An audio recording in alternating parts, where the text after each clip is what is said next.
श्री गणेशाय नमः। ओम श्री महालक्ष्मी नमः। माता लक्ष्मी और भगवान श्री गणेश की कृपा आप पर सदा ही बनी रहे। आइए आज के इस वीडियो में हम जानेंगे दीपावली की संक्षिप्त पूजा विधि क्या होगी, जो कि बहुत ही सरल है, आसान है और इसे आसानी से आप कर सकते हैं। नमस्कार दोस्तों, कैसे हैं आप सभी। उम्मीद करती हूँ आप सभी स्वस्थ होंगे, सुरक्षित होंगे और आप सभी के उत्तम भविष्य की कामना करते हुए आज का ये वीडियो स्टार्ट करती हूँ। दीपावली के पूजन के लिए हम एक लकड़ी का पाटा या फिर लकड़ी की चौकी ले लेंगे और उस पर लाल या फिर पीला वस्त्र बिछा लेंगे आसन स्वरूप में। अब हम उस चौकी पर भगवान श्री गणेश और माता लक्ष्मी को विराजमान करेंगे। भगवान श्री गणेश को अपने हाथ की सीधी ओर हमेशा रखें और माता लक्ष्मी को अपने हाथ की दाहिनी ओर रखें, क्योंकि दोनों में माँ और पुत्र का रिश्ता है, इसलिए इस प्रकार से रखा जाता है। यदि आपके पास धातु की प्रतिमा है या चांदी की प्रतिमा, पीतल की प्रतिमा है, तब आपको मिट्टी की प्रतिमा लेने की कोई आवश्यकता नहीं है। और यदि ना हो तो मिट्टी की प्रतिमा श्रेष्ठ मानी जाती है, क्योंकि मिट्टी को शुद्ध माना जाता है। कलश स्थापना के लिए रंगे हुए हम चावल रखेंगे, जिसे हल्दी से रंगकर हमने पहले ही रख लिया है। कलश पर स्वास्तिक बनाएंगे और कंठे पर मौली धागा लपेट लेंगे। यदि आपके पास श्रीयंत्र नहीं है तो धनतेरस पर श्रीयंत्र जरूर खरीदें, बहुत ही ज़्यादा शुभ होता है और यह धन को अपनी ओर खींचता है। कलश में हमने पहले से ही गंगा जल और शुद्ध जल से पात्र को भर लिया है। उसमें अक्षत, हल्दी, सुपारी, लौंग, इलायची, सिक्का और गुलाब का इत्र, साथ ही पुष्प डालेंगे। क्योंकि माँ लक्ष्मी का यह त्योहार है, इसलिए इत्र जरूर डालें। अब इसमें हम आम के पल्लव डालेंगे। 5, 7, 9, 11 की संख्या में आम के पल्लव डालें। इस कलश पर श्रीफल यानी कि नारियल को हम स्थापित करेंगे लाल रंग के वस्त्र में अच्छी प्रकार से लपेट करके, और नारियल का मुख आपकी ओर होना चाहिए। चौकी पर हम पीले चावल डालेंगे, जो कि हम दीप प्रज्वलित करने के लिए रखेंगे। माँ लक्ष्मी की पूजा में 2 दीप प्रज्वलित किए जाते हैं, एक सरसों के तेल का, दूसरा घी का। घी के दीपक में रुई की बाती और सरसों तेल के दीपक में लाल कलावे या लाल धागे की बाती का इस्तेमाल किया जाता है। सरसों का तेल आपकी सीधी हाथ में होना चाहिए और घी का जो दीपक होगा वो आपकी बाईं ओर होना चाहिए। दीपक हमारी पूजा का साक्षी होता है, इसलिए सबसे पहले हमें पूजा में दीप प्रज्वलित कर लेना है। अब हम जल के द्वारा स्नान का भाव कराते हुए कलश, भगवान श्री गणेश, माता लक्ष्मी और श्रीयंत्र पर जल के छींटे लगाएंगे। इस जल में हमने पहले से ही थोड़ा सा इत्र डालकर रख लिया है। जब भी आप पूजा करने बैठें तो वहाँ पर 1 लोटा जल भर के जरूर रखें। ऐसा करना बहुत ही शुभ होता है। अब सबसे पहले हम दीपक की पूजा करेंगे, तो दीपक में अष्टगंध कुमकुम का हम तिलक लगा लेंगे। फिर पुष्प हम दीपक में अर्पण करेंगे। इसके पश्चात दीपक में हम थोड़ी सी बतासे या फिर शक्कर डालेंगे, अक्षत डालेंगे और 2 लौंग डालेंगे।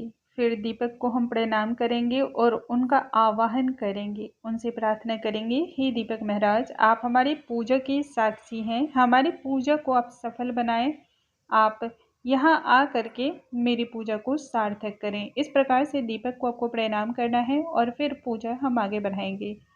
सबसे पहले हम भगवान श्री गणेश, माता लक्ष्मी को वस्त्र समर्पित कर देंगे। वस्त्र स्वरूप कलावा लेंगे, जो कि हम श्री यंत्र पे भी डालेंगे और कलश में सभी देवी देवताओं के नाम से भी हम यह कलावा अर्पण करेंगे। तत्पश्चात भगवान श्री गणेश का प्रथम पूजन किया जाता है। उन्हें सिंदूर और चंदन का तिलक कराएंगे। क्योंकि भगवान श्री गणेश को सिंदूर बहुत अधिक प्रिय होता है, तो उन्हें 5 बार सिंदूर से टीका लगा दें। फिर माता लक्ष्मी को 5 बार सिंदूर का टीका लगाएं। आपके हाथों में जो सिंदूर रह जाएगा, वही सिंदूर आपको अपनी मांग में भी भर लेनी है। श्रीयंत्र को भी कुमकुम सिंदूर अर्पण करें। साथ ही कलश में भी सभी देवी देवताओं का ध्यान करते हुए कुमकुम, अष्टगंध, सिंदूर और चंदन का तिलक करें। अब हल्दी हम सभी पर समर्पण कर देंगे। यह बहुत ही मांगलिक कार्य होता है, इसलिए हल्दी बहुत ही आवश्यक मानी जाती है। धनतेरस पर या फिर पहले से भी यदि आपके पास चांदी का सिक्का हो, लक्ष्मी गणेश का या सोने का, तो उसे भी पूजा में जरूर रखें। उसमें भी हल्दी, चंदन, अष्टगंध का तिलक लगा लें। भगवान श्री गणेश को लाल अड़हुल बहुत अधिक प्रिय है, तो उन्हें लाल अड़हुल अर्पण करें और साथ ही साथ माँ लक्ष्मी को कमल के पुष्प अर्पण करें। उन्हें कमल प्रिय भी माना जाता है। कलश पे भी पुष्प और यश्री यंत्र पे भी हम पुष्प अर्पण करेंगे। फिर हम भोग लगाएंगे।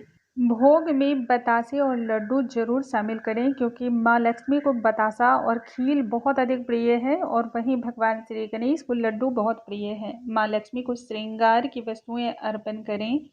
इन श्रृंगार की वस्तुओं को कुछ पूजा के बाद दूसरे दिन जब आप चौकी उठाएंगे तो कुछ अपने लिए रखें, कुछ दान कर दें सुहागन स्त्री को। साथ ही धनतेरस पर हमने ये पात्र खरीदा था तो इसे भी हम पूजा में शामिल करेंगे। याद रखें, धनतेरस के दिन आप जो भी पात्र खरीदें उसे खाली घर नहीं लाना चाहिए। तो धनिये से भरा हुआ मैं ये पात्र लेकर आई थी। दिवाली पूजन में धन पोटली भी अर्पण करें। इसमें कौड़ी, हल्दी, लाल गुंजा, काली हल्दी और गोमती चक्र जैसी चीज़ें होती हैं। इन्हें पूजा में अवश्य ही शामिल करें। दूसरे दिन लाल वस्त्र में बांध करके इसे तिजोरी में रख दें। लक्ष्मी पूजा में सप्त धान पंच मेवा बहुत ही आवश्यक होता है। माँ लक्ष्मी को अंत में आप तांबूल अर्पण करें। भोग लगाने के पश्चात एक लोटा जल भी वहाँ पे रखें। भोग में यह आवश्यक होती है। और ये खील है तो खील माता लक्ष्मी को बहुत अधिक प्रिय मानी जाती है। बतासा, खील, खीर। तो चूंकि मैं ये आपको दिखाने के लिए बता रही हूँ इसलिए खीर वगैरह मैंने नहीं बनाया है। और पूजा पूर्ण करने के लिए जो है ना दक्षिणा बहुत आवश्यक होती है। दक्षिणा मैं इसमें अभी नहीं डालूंगी क्योंकि इससे पूजा पूर्ण हो जाती है। तो मैं आपको सिर्फ दिखाने के लिए कर रही हूँ। और इस तरह के धान जो है ना, जौ धान ऐसा मिलता है पूजा के समय तो विशेष कर मिलता है, तो उनका भी पूजन जरूर करें। माता लक्ष्मी पर इस दिन खील इस प्रकार से हाथों में लेकर अर्पण किया जाता है उनके द्वारा महामंत्र का जाप करते हुए, जैसे कि ओम महालक्ष्मी नमः, ओम श्री महालक्ष्मी नमः ऐसा कहते हुए खील अर्पण करें। या फिर ओम श्रीम ह्रीम श्रीम कमले कमलालय प्रसीद प्रसीद ओम श्रीम ह्रीम श्रीम महालक्ष्मी नमः इस मंत्र के द्वारा भी आप खील अर्पण कर सकते हैं। धूप दीप अर्पण करें और सभी देवी देवताओं को आप इस प्रकार से आवाहन करते हुए उनको प्रणाम करें। अपनी विशेष जो भी मनोकामना है उसका ध्यान करते हुए आप उनसे पूर्ति करने की कामना करें। बहुत सारे लोग कहते हैं कि माँ लक्ष्मी के समक्ष हाथ नहीं जोड़ना चाहिए, इससे माँ लक्ष्मी आती नहीं है। तो दोस्तों ये बहुत ही गलत है। हाथ जोड़ने का अर्थ होता है प्रार्थना करना, विनती करना। हम उनकी आराधना करते हैं, इसलिए हाथ जोड़ करके उनसे प्रार्थना अवश्य ही करें। घर में उनके वास के लिए प्रार्थना करें। हाथों में पुष्प लेकर के दीपावली की कथा अवश्य ही सुननी चाहिए। इसी चैनल पर दीपावली की कथा अपलोड कर दी जाएगी, उसका श्रवण कर लें। श्रवण करने के पश्चात उस पुष्प को माता रानी के चरणों में छोड़ दें। इस दिन एक छोटा सा हवन अवश्य ही करें। अभी तो मैं डेमो में बतला रही हूँ। हवन 108 बार कम से कम संख्या में होनी चाहिए। या तो यदि आप धन प्राप्ति करना चाहते हैं तो अक्षत, खील, बतासे, कमलगट्टे के द्वारा हवन किया जाता है। अभी मैं बतासे, लौंग, इलायची और पान के द्वारा दिखा रही हूँ। ओम श्री महालक्ष्मी स्वाहा, ओम श्री महालक्ष्मी स्वाहा, या तो इस मंत्र के द्वारा या फिर ओम श्रीम ह्रीम श्रीम कमले कमलालय प्रसीद प्रसीद ओम श्रीम ह्रीम श्रीम महालक्ष्मी स्वाहा ये कहते हुए आप हवन करें 108 बार। हवन में एक मीठा पान अवश्य ही अर्पण करना चाहिए। माता लक्ष्मी को मीठा पान बहुत अधिक प्रिय माना जाता है। कुछ लोगों का यह भी कहना है कि इस दिन आरती नहीं करनी चाहिए, लेकिन यह बहुत ही गलत है। माता लक्ष्मी की पूजा में आरती अवश्य ही करनी चाहिए। आरती करने का अर्थ होता है कि हम पूजा में किसी भी त्रुटि के लिए उनसे क्षमा याचना कर रहे हैं। आरती करने का अर्थ होता है कि पूजा में यदि कोई दोष रह गया है तो वह सभी चीज़ें पूर्ण हो जाती हैं। पूजा में कोई त्रुटि नहीं कहलाती है, इसलिए आरती अवश्य करें। हाँ, आरती बहुत जोरदार आवाज़ में नहीं करनी चाहिए, धीरे करें और घंटी वादन ना करें। अब 3 बार इस प्रकार से जल से हम निरांजन करेंगे। फिर हाथ जोड़ करके भगवान श्री गणेश और माता लक्ष्मी से प्रार्थना करेंगे। हे भगवान, आप हमारी सभी गलतियों के लिए हमें क्षमा कर देना। हमें पूजा पद्धति के बारे में कुछ भी पता नहीं है। हमें जिस प्रकार से पूजा करना आता है पूर्ण श्रद्धा भक्ति भाव से मैंने उसी प्रकार से पूजा को संपन्न की है। यदि कोई त्रुटि हो जाती है, कोई गलती हो जाती है तो आप बालक समझकर हमें क्षमा कर देना। माँ का अस्थाई आपके यहाँ वास हो, इस बात की कामना करें। धन धान्य सुख संपदा की कभी कोई कमी नहीं हो, यह कामना करते हुए दीपावली के पूजन को समाप्त करने अर्धरात्रि यानी कि मध्य रात्रि को माता लक्ष्मी के किसी भी एक मंत्र के द्वारा आप जो धन की पोटली है उन्हें अवश्य ही सिद्ध करें, क्योंकि जो रात का समय होता है, मध्य रात्रि का समय, उस समय कोई भी मंत्र बहुत जल्दी सिद्ध हो जाता है। इससे आपकी धन पोटली अभिमंत्रित हो जाएगी।